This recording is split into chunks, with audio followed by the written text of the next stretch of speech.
But it's really, at the end of the day, it's about people being successful. It's about helping people get back on track that may have somehow gotten off track. And it's about keeping people breathing. If we can keep people breathing, we have a chance for them to be successful. In today's environment in schools, there are a lot of things that students are facing. Understanding the variety of issues that they deal with, both at home and social environments, sometimes even in their after-school work environments or sports activities, is critical to understanding what's going on with those children.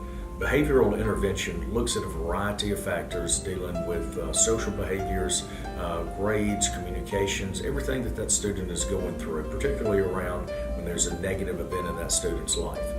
Bringing together professionals that are around that student, including the family and including friends, to understand the issues that they're facing, to give feedback about that, and then provide it back into a setting where the student can get help.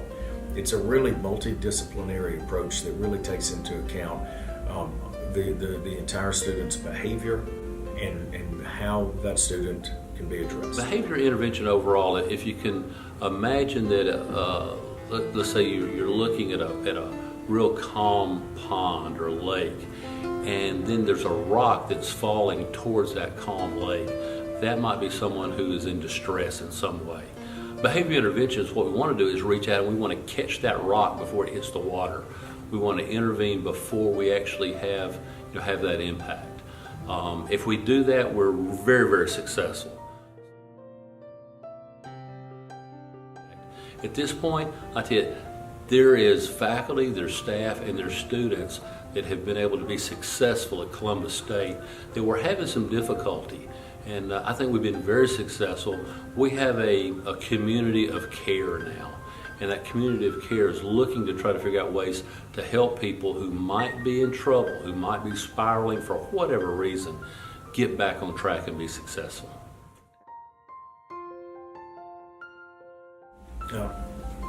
This piece of legislation benefits students and teachers and the families of the students by making sure that there's an interdisciplinary approach and a multidisciplinary approach to understanding what's going on with the behavior. The goal of it is to create a safe school environment for both the teachers, the student, and his classmates. Making sure that that student is not going to do harm to himself or to others is very, very important.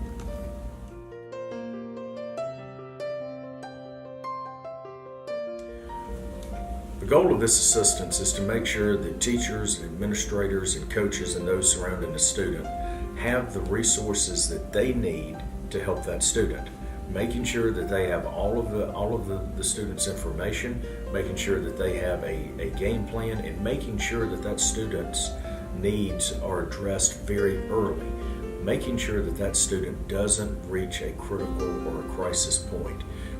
By making sure that those around the student and responsible for the student have the tools that they need, it creates a safer environment for both the student and the school. Evaluating a student's behavior requires input from a variety of places. You cannot simply have a single point at which the student is evaluated. Making sure that there's no bias in this process by looking at facts, looking at things objectively, and making sure that there are a lot of voices in the room that are evaluating the student's behavior ensures that there's no bias in this process and the student's best interests are looked after.